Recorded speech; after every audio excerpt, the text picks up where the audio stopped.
Welcome to Autotech Labs. Let's see how a car engine cooling system works. A car engine is basically an internal combustion engine where power is generated through expansion of high temperature and high pressure gases. A lot of heat is generated due to the combustion gas and the friction of mechanical parts. For sustained operation, these excess heat should be removed from the engine and kept at operating temperature.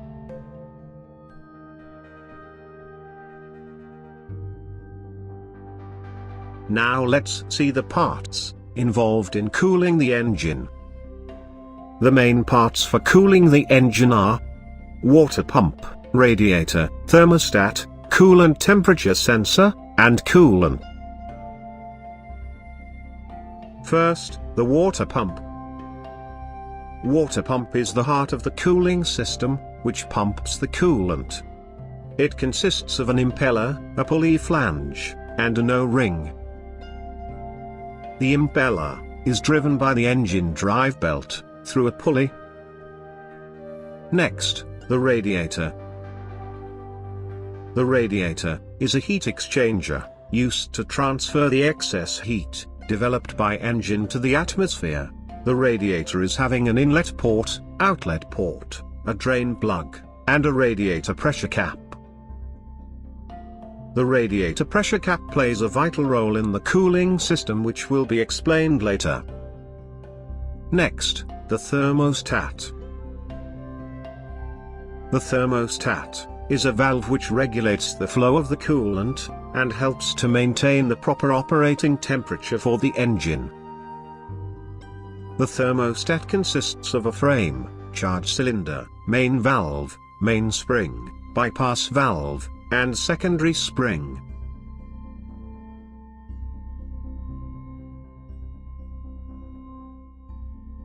Next, the coolant temperature sensor. The coolant temperature sensor is used to monitor the engine temperature. The ECU will use this data to manage fuel injection and ignition time. Some engines have more than one coolant temperature sensor. The data is also used to control the radiator fan and to update the temperature gauge on the driver console. The coolant temperature sensor consists of a sensing probe and an electrical connector. Most coolant temperature sensors are negative temperature coefficient type, which means as the temperature increases, the resistance will decrease. The CTS can be a 2-pin type, or a 3-pin type, depending on the make of the vehicle. These are the main parts involved in an engine cooling system. Now, let's see how these parts works together. The pistons are contained inside the engine block, in which each of them will function. Above the engine block comes the head gasket, which provides sealing between engine block and engine head. It avoids compression leaks and oil or coolant leaks into the cylinders. Above that comes the engine head.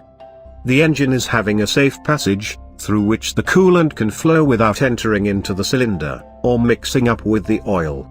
This passage is known as water jacket.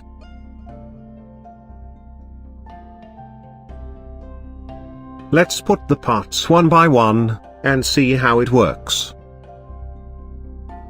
The water pump pumps the coolant throughout the system with the help of the radial impeller. It is driven by the engine itself, using a serpentine belt. The serpentine belt also drives the power steering pump, alternator, AC compressor. But for now only water pump is shown. Now let's see the connections. The thermostat bypass hose. The thermostat housing. Inside the thermostat. The radiator, and the radiator fan. The lower radiator hose. The water pump outlet hose. The upper radiator hose. The coolant expansion tank. The expansion bleed hose. Coolant overflow hose. So, finally, let's get into the working, starting with the thermostat. The thermostat is actually a valve, which regulates the flow of the coolant. It will always be covered in the coolant, so that the temperature can be sensed. Let's start the operation from a cold engine. When the engine is cold, the bypass valve stays open. So, the coolant bypasses the radiator and recirculates through the engine. This helps the engine to heat up to operating temperature quickly. Eventually, the coolant temperature increases by absorbing the heat from the engine. Once the coolant starts to reach higher temperature, which is usually between 160 to 190 Fahrenheit, the bypass valve will start to close, and the main valve will start to open.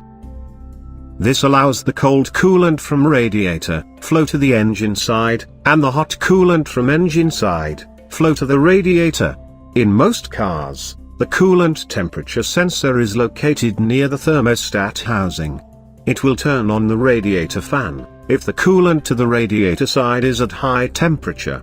Now, the hot coolant in the radiator will release its heat to the atmosphere with the help of the fan.